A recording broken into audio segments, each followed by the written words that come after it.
Chapter 11. Bobo Brazil meets the Sheik. The next time I woke up, it was just starting to get light, and somehow I was in the front seat and Mama was in the back. When my eyes got used to where they were, I saw Dad holding the steering wheel with one hand and resting the other one on the mirror outside the car. The green lights from the dashboard made his face look puffed up and tired, but he was smiling to himself. I knew what woke me up this time. The Ultra Glide was stuck. As we drove, the record was saying, "And don't forget who's take, and don't forget who's take, and don't forget who's take, and don't forget who's take."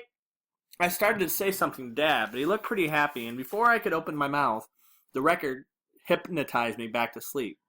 The next time I woke up, it was bright day, and Joey was in the front seat, drooling all over me. The Ultra Glide was still saying, "And don't forget who's take." Dad must have heard me breathe differently, because he looked down at me and said, Well, look who's decided to come back to life." "Hi, Dad. Are we there yet?" "Oh, no. Et tu, Brute?"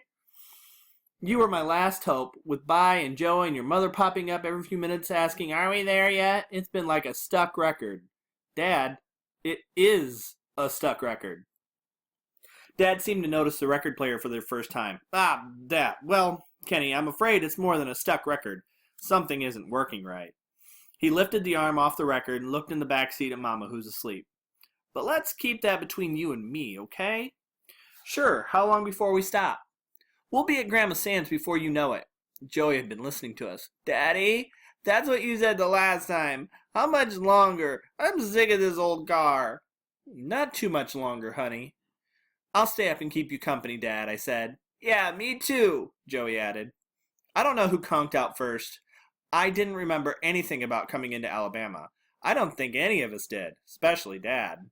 We'd have been in the car for so long that Dad had started growing a beard. Little tiny hairs were coming out of his face. Most of them were black, but 9 or 10 of them were white. Dad was looking real bad. He was still smiling to himself, but now instead of the real smile, it looked like he was gripping his teeth together to get ready to bite something. The worst thing, though, was that he had turned the radio on and was listening to country and western music. He was even tapping his hand on the steering wheel like he was really enjoying it. "Dad, do you know what you're listening to?" Dad decided to cut up. "Kenneth, I've been thinking about having all of our names changed to country names when we get back to Michigan. I'll be Clem, you'll be Homer, Bob'll be Billy Bob, Joe'll be Daisy May, and your mother will be... Well, I guess your mother's name can just stay Willona. I don't think we're going to find a more country name than that one, do you?" Me and Dad cracked up. Mama's head popped up from the back seat, and she said in super slow Southern style, "Okay, Clem.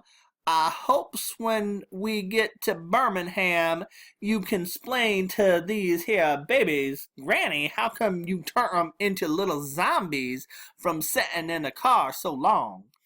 Dad laughed. "Now, Willona, you know it hasn't been that bad. In fact, I'm going to admit something that I probably shouldn't." Mama rubbed her eyes and put her hand on top of my head. "You gonna do this here admitting in front of little Homer here?" Everybody started waking up and stretching and scratching. Mama kept teasing Dad. "And what about some victuals, Clem? The sun's been up for hours, and you ain't even been out to check them trap lines to see if we're gonna have some coon pie for breakfast." Dad yelled out, "Yee-haw!" and then said, "Haven't y'all wondered why you've been sleeping like a little herd of angels?" Byron said, like there was anything to keep anybody awake in this car full of squares. "Anyway," Dad said, "I'm gonna let the cat out the bag. I've been using 2 kinds of mind power to keep this trip going so smooth. First, after a while, I started locking into the road, and there was nothing to it. Just me, the road, and the brown bomber, all turned into one hum. And as long as I listened to that, everything was fine. My biggest worry was you, Willona. I knew that after a while, you'd figure out I wasn't going to stop, and you gotta admit you were good and salty about it at first, right?" "You know I still am." Mama was upset because her notebook planning had all been wasted. "But Willona, you've got to admit that once you figured out how much money we'd save by not stopping, you went along with it." Mama kinda grunted, not saying yes and not saying no. Dad cleared his throat and rubbed his hand over the little stubbles that were coming out of his chin. We all know this was a sign that he was going to start acting the fool. He tested Mama to see how mad she really was and decided it was safe to play around. Yup, he said, rubbing his chin until it made a scratchy, sigh sound. 18 big hours in a row, nearly 1,000 miles. I had a load to deliver, and he punched the air with his fist. I delivered it. It's just like this great song I heard a couple of miles back. Big Daddy was a truck driving man. I'm not gonna lie and say it was easy. There was many a time I wanted to stop, but those times came, and I just think of my old pal Joe Espinosa driving all the way to Texas without stopping, and I kept my foot in that tank. Oh yeah, there were times when your mother was giving me looks like she was gonna kill me the first time I slowed down, but I just kept smiling at her and kept the big brown bomber chugging on. I'd tell her, "You're right, sweetheart. We'll just go a little bit further." And you kids, you talk about some pathetic, tortured-looking little faces. 18 an hour in a car can change a kid 40 years. Yeah, I swear I've been looking in the rearview mirror and wondering where my babies were and where these 3 bad dispositioned, sour-faced, middle-aged midgets came from. But your sorry little mugs couldn't stop me either. In spite of all the crying and bawling and moaning and wailing and gnashing of teeth, I kept pushing on. Dad must have been real tired because he hardly ever talked this much straight. I got to admit the other trick I used too, but I can't take full credit for this one. I hope Dad was going to say that I helped him by keeping him company, but no, some of the credit has to go to Scientific Popular. That was the name of a magazine that Dad got in the mail every month. It had real cool colors and their covers, and they were always drawings of smiling white people on it, standing next to cars with wings, or sitting in private submarines, or eating a whole meal in one little pill. The covers were real interesting, but the insides were real boring. Yep, good old Scientific Popular. They had an article about sound frequencies and said that certain sounds cause certain effects in all living things, even weird Watsons. It said the sound of one of those vacuum cleaners could put a baby to sleep, and it works. Mom laughed a little. It was strange for all of us to see Dad talking so much. When we first hit Alabama and had a bunch of miles to go, and you kids were popping up like prairie dogs and crying and saying, "How much longer?" and "Mommy, make him stop," and "Is that Birmingham over there?" all I did was use the vacuum cleaner trick. I started buzzing like a Hoover vacuum, and you guys dropped off in reverse seniority. First Joey dropped, then Kenneth, then Daddy Cool, then even you, Walona. Shoot, you guys were out cold from the state line on. I threw a blanket over you in the back seat, and then those whines and whimpers and moans you guys were making didn't bother me. And you, Walona, once I got buzzing, the only thing that was coming out of your mouth was drool. Is that what that sound was? Mama asked. I thought you were driving so long you'd lost your mind. I'm not sure you haven't. Everybody woke up. But it was a fake wake up. We were all soon back asleep, even though it was morning. The next thing I was waking up in the back seat and Mama saying real southern, "Babies, we home!" Mama was honking the horn of the brown bomber like she was crazy. I raised my head out of the back seat to look at what Mama was calling home, and I couldn't believe it. Birmingham looked a lot like Flint. There were real houses, not little log cabins all over the place, and great big beautiful trees. Most of all, there was the sun. Me, Joetta, and Byron unfolded ourselves into the Alabama heat, and it was like we all remembered at once that we were going to finally see what Grandma Sands really looked like. We all bunched together by Mama's door, but she didn't get out. She was still honking the horn like a nut. We even had to cover our ears. Dad said nothing's changed. The door of a little rectangle house opened. Me and Joey had never seen Grandma Sands in all our lives. Byron said he could remember that she was the meanest, ugliest person in the world, but he was probably lying. He was only 4 the last time Mama and Dad were here. Byron said he had nightmares for a couple of weeks after they left Alabama 10 years ago. All the weird Watsons had real good imaginations, but none of us was ready for what came out of the door of that house. I was expecting a troll. I thought Grandma Sands would be bigger than Dad. I thought she'd be foaming at the mouth like she had rabies. I remember a couple of years ago how Mama had cried and cried when someone called from Alabama and told us that Grandma Sands had had a little stroke. So I knew she walked with a cane now. I imagined the cane would be as big as a tree trunk with crows and owls and lizards living in it. What came out was a teeny-weeny, old woman that looked just like Mama would if someone shrank her down about 5 sizes and sucked all the juice out of her. Grandma Sands waved a little skinny stick in the air and said, "What are y'all doing here today? You ain't supposed to be here till Monday." Man, if you think Mama can talk Southern style, you should hear Grandma Sands. Mama was blubbering and smiling and covering her mouth with both hands, and she ran right up on the porch and nearly broke the little old woman in half. "How you doing, Mama?" she cried on the woman's shoulder, then held Grandma Sands out to look at her. "You look so good." Boy, Mama can lie when she wants to.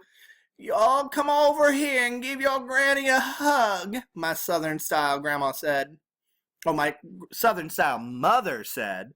Me and Joey and Byron shuffled over in a little crowd, and when we got through pushing each other forward, I was at the front and had to go on the porch to hug Grandma Sands first. I tried to be real careful with her. She was just a little taller than me and skinnier than anything I'd ever seen alive.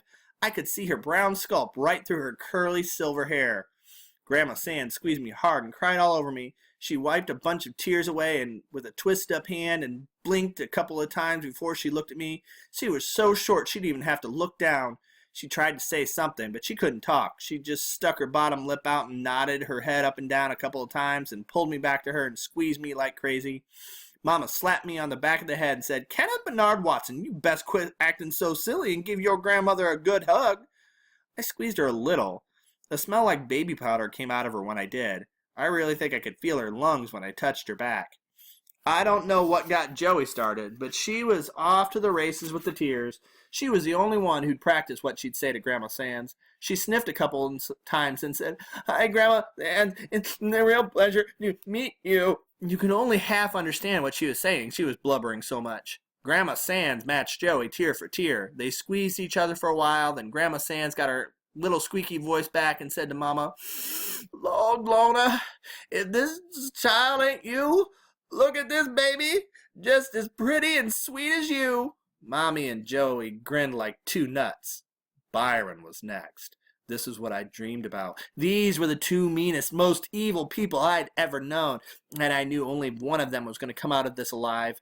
There was going to be a big battle, something like the Godzilla meet King Kong, or Frankenstein met Dracula, or when like champion wrestler Bobo Brazil meets the Sheik. I'd imagine that a week or two after we got back to Flint, we'd get a phone call from Alabama with the winner of the big battle on the other end. If it was Byron, he'd talk kind of cool and low out of the corner of his mouth and say, "Shoot, man, you better come get this old chick. I ate her alive."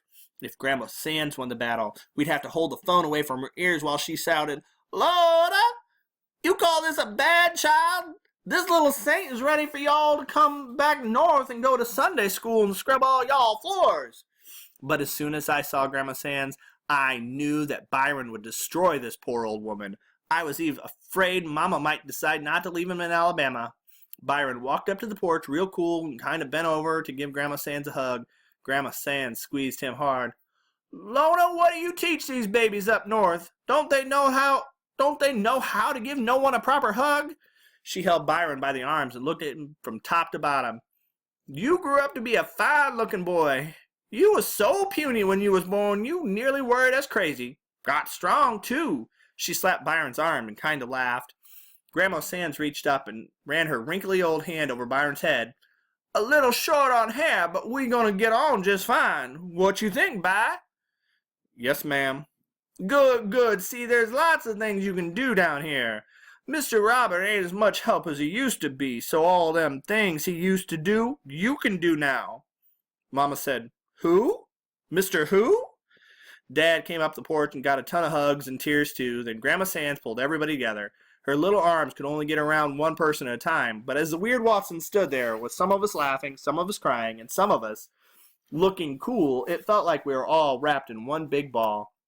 Grandma Sands kept saying, "My family, my beautiful, beautiful family," except in that Southern style accent, and all the weeping, it sounded like she was saying "fambly." Finally, the crowd started breaking up, and Grandma Sands said, "Now, what am I gonna feed y'all? I wasn't expecting you till Monday. Me and Mr. Robert usually just have leftovers on Sunday, but I guess I'll go down to Job's and pick up some things. We can have chicken tonight. You good at following directions, Byron?" "Huh?" Byron's face twisted up. "What?" Grandma Sand's voice popped like one of them big brown grocery bags being snapped open. Byron looked surprised. He said, "I meant, huh, ma'am?" "You good at following directions. Job's is a good little walk." He said, "I can follow directions real good, Grandma Sands. He's not as dumb as he looks." I shut up real quick and wished I hadn't said anything when Grandma Sands looked at me and said, "Lona, maybe there's two who should be spending the summer down here with their granny." Everybody started going inside that ugly little house. Mama sounded worried. "Mama, who is Mr. Robert?" Mama Sands laughed like she was the Wicked Witch of the West and said, "Honey, we gotta talk. You just be patient. Soon he gets up. I want y'all to meet him." "Soon he gets up? Oh, Mama!" Mama sounded real upset and disappointed and southern, but not as disappointed as me. The way Byron kept his head down and was smiling and saying, "Yes, ma'am, this," and "No, ma'am, that," it looked like he had surrendered before the first punch was thrown. Instead of King Kong and Godzilla, it was like King Kong and Bambi. Instead of Bobo, Brazil, and the Sheik, it was more like Bobo, Brazil, and Captain Kangaroo. Instead of Dracula and Frankenstein, it was like Dracula and a giraffe. A giraffe. And Byron was all neck. He knew exactly what I was thinking. After Grandma Sands gave us directions, Byron looked at me sideways and said, "What are you staring at?" I just shook my head. "What you expect?" I asked. "You seen her? That bird's old as dirt. She's so old, I bet she used to step over dinosaur turds. I ain't gonna have her death on my hands." I knew that was a lie. It seemed like all the fight was out of Byron, and we'd only been in Birmingham for a couple minutes.